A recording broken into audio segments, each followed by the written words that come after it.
Добър ден! Днес ще ви покажа как се готви обикновен зрял боб, типична българска рецепта. За целта са ни необходими около 300 грама боб, които сме накиснали със студена вода една нощ.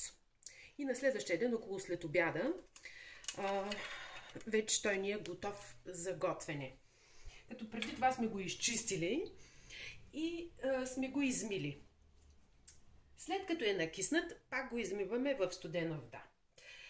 Необходимите ни продукти: слънчогледово олио, няколко моркова, няколко лютичушки, една глава лук, едно парче прас, малко целина, сол, червен пипер, магданоз, джоджен и, ако имате, малко сланина. Слагам боба в студена вода и преди да заври, той образува една бяла пяна, т.е. той вече завира, заради която бяла пяна трябва да изцедим тази вода и да налеем нова студена вода. Ето, боба съм го измила няколко пъти, за да се премахне пяната. И съм наляла студена вода. Сега в тази студена вода слагаме нарязания лук и прас.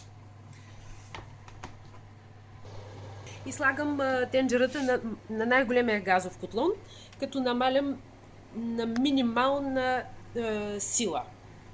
Затварям и чакам около половин час. Докато заври, си подготвяме другите продукти. Нарязваме си морковите, нарязвам си целината и сланинката на дребно.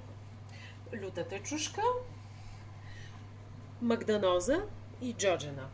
В никакъв случай не трябва да слагаме сол при варенето на боба, а най-накрая, след като се свари. След половин часово варене на боба добавяме морковите с целината,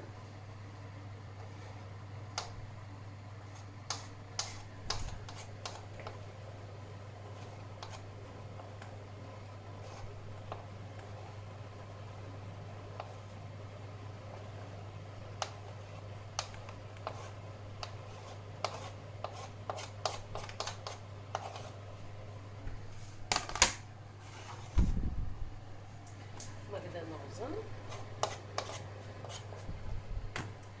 нарязаната чушка,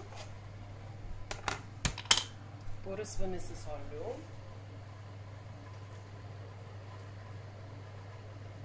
много така, червен пипер на вкус и джоджен. И оставям да се вари още половин час. Солта и сланината ги слагам накрая. След вторият половин час варене на боба, изваждаме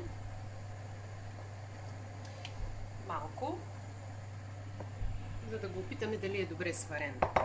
Ако не, добавяме малко вода, студена.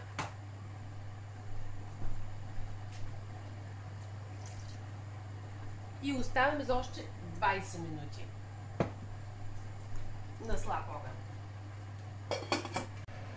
След час и 20 минути варене на боба прибавям сланината, понеже в нея има сол и мазнина съответно, и слагам около една чайна лъжичка сол. И варя боба 10 минути. И ето как изглежда след 10-минутно варене на сланинката окончателно нашият фасол, сипан в чиния. Приятен апетит!